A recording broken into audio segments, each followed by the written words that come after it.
इस समय की सबसे बड़ी खबर है। देखिए किस तरह से कर्नाटक में मुख्यमंत्री को लेकर मीडिया अब चटकारे ले रहा है। जो मीडिया 2 दिनों तक परेशान था, हैरान था कि कांग्रेस कैसे जीत गई, उसको फिर से मौका मिल रहा है कि डी शिव कुमार और सिद्धारमैया कौन होगा मुख्यमंत्री। सूत्र बता रहे हैं कि सब कुछ तय है, साफ है। सिद्धारमैया ने रास्ता बताया है कि 2 साल मैं मुख्यमंत्री रहूंगा और 3 साल डी शिव कुमार रहेंगे। बस डी शिव कुमार ये चाहते हैं कि ये बात तय हो जाए ताकि ऐसा ना हो कि कोई उलटफेर हो। लेकिन कांग्रेस कम से कम इतना तो तैयार हो ही गई है कि वो किसी भी तरह के घरेलू झगड़े को सड़क पर नहीं आने देना चाहती है। लेकिन मीडिया में लगातार कोशिश है कि इस झगड़े को बढ़ाया जाए, इस झगड़े को उलझाया जाए। लेकिन देश भर में जो विपक्षी पार्टी हैं, जो विपक्षी दल हैं, उनको बहुत ताकत मिल रही है। ममता बनर्जी ने इसकी लेकर तारीफ किया, अखिलेश यादव ने तारीफ किया, नीतीश कुमार पहले ही कह चुके हैं कि कर्नाटक नतीजों के बाद पटना में उनकी बड़ी बैठक होगी। वहीं एक और बड़ी खबर है इस समय की जो आ रही है, जिन्होंने आपको बता दें कि एक बड़ी खबर है। पहले तो ये सुन लीजिए कि क्या कहा है सीएम पर। सुरजेवाला जी, आपने कहा ये सीक्रेट बैलेट के जरिए ये वोटिंग हुई और किसी को पता नहीं है कि किसको कितना वोट मिला, 3 ऑब्जर्वर के अलावा और कांग्रेस प्रेसिडेंट के अलावा। सवाल ये है कि सिद्धारमैया जी की तरफ से ये दावा किया जा रहा है कि ज्यादातर विधायक उनके साथ हैं। क्या किसी तरह का लीक हुआ है ये जो सीक्रेट बैलेट हुई है, या किसी को जानकारी? मैं आपसे अनुरोध करूंगा, please do not rely upon rumours, you are very responsible. तो मीडिया की चिंता है जिसको लेकर बात हो रही है, लेकिन देखते हैं कि क्या होता है। कांग्रेस इस बार कम से कम अपने घरेलू झगड़े को निपट पाती है या नहीं निपट पाती, ये सबसे बड़ी खबर होगी जो मैं आपको बता रहा हूं। वहीं चंद्रशेखर आजाद जो है, वो जो महिला प्लेयर्स, महिला खिलाड़ी दिल्ली में धरने पर बैठी हुई हैं, चंद्रशेखर आजाद जो आजाद समाज पार्टी के नेता है, उन्होंने धरना शुरू कर दिया है वहां पर। तो ये भी बड़ी खबर है। आज महिला खिलाड़ी जो है वो गई थी, जंतर मंतर तक गई थी। और आज एक और शख्सियत जो है, दारा सिंह के बेटे ने खिलाड़ियों के पक्ष में अपनी कुछ बातें कही है, वो मैं सुना रहा हूँ।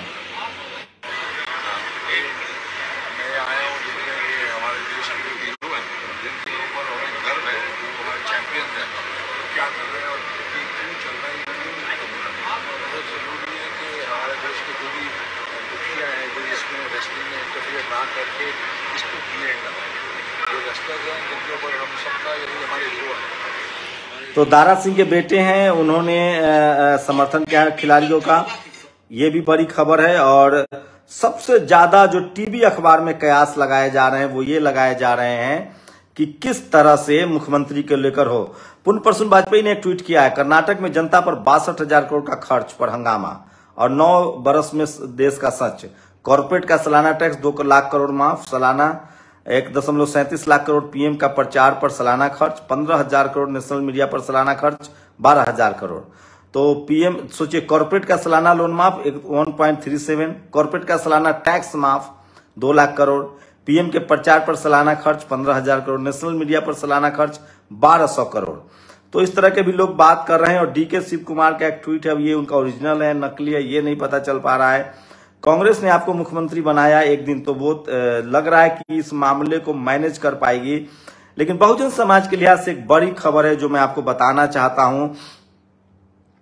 Nearly 20,000 student who belong to the other backward classes, OBC, scheduled caste and scheduled tribe, have terminated their studies in various course offered by central university.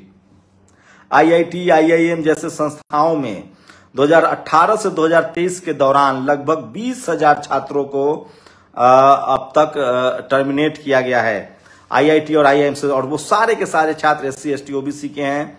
Earlier this year on 12 फरवरी ये Dalit student name Darshan Solanki died by suicide at IIT Bombay, एलिक due to the caste discrimination he faced.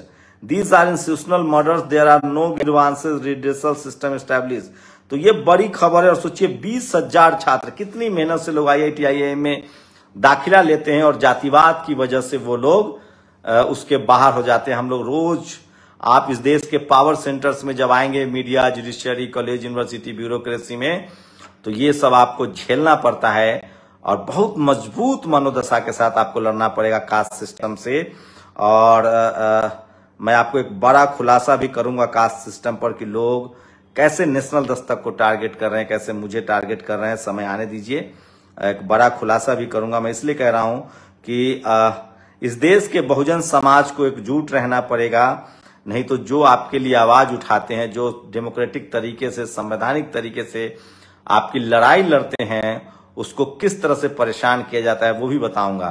तो सोचिए कि 20,000 student IIT IIM से पिछले 18 से 23 तक में टर्मिनेट कर दिए गए हैं। तो बहुजन समाज के लिए ये देश जो है, सिस्टम जो है, उसमें जब तक डाइवर्सिटी नहीं आएगी, जब तक बहुजन समाज के लोगों की भागीदारी नहीं बढ़ेगी media, judiciary, college, university, bureaucracy, business में, तब तक आपके साथ इसी तरह का खेल चलता रहेगा। इसलिए मैं फिर कह रहा हूं, SC ST OBC शोषित वंचित समाज को, किसान जातियों को एकजुट रहना पड़ेगा, खड़ा होना पड़ेगा, आपको उनकी आवाज बननी पड़ेगी और डेमोक्रेटिक तरीके से एक दूसरे का हाथ थामना पड़ेगा। नहीं तो अगर आप अपने पत्रकार हो, चाहे कोई वकील हो, जज हो, सोचिए तो आपको अकेले अगर आप उनको छोड़ते हैं, जस्टिस कन्नन के साथ क्या हुआ, प्रोफेसर रतनलाल के साथ क्या हुआ, तो ऐसे लोग आपको चाहिए। कि एक बड़ा जो है, अशोक भारती ने एक बड़ा सर्वे जारी किया है। मैं चाहता हूं कि उस पर एक लाइन का आपको बताऊं।